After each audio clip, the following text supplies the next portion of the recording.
Санхүүгийн нөхцөл байдал, эдийн засгийн нөхцөл байдал эдгээр хүмүүст ядуу байгаад байгаа нөхцөл байдал тухайн хүмүүст яаж нөлөөлж байна? Энэ цаашаага яаж мөнгө авч мөнгөд худалдагдах боломж олгож ийн гэдэг тал дээр нь яриа л.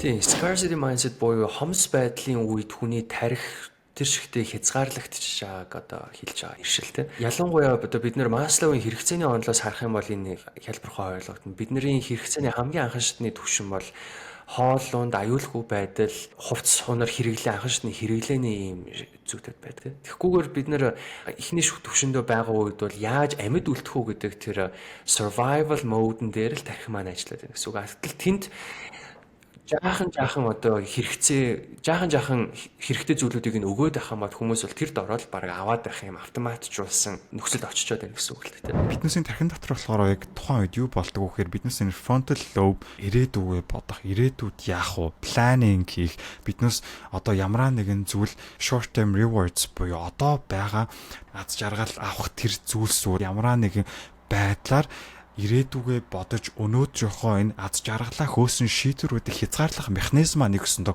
үгүй болчихж байгаа гэж хэлж байна.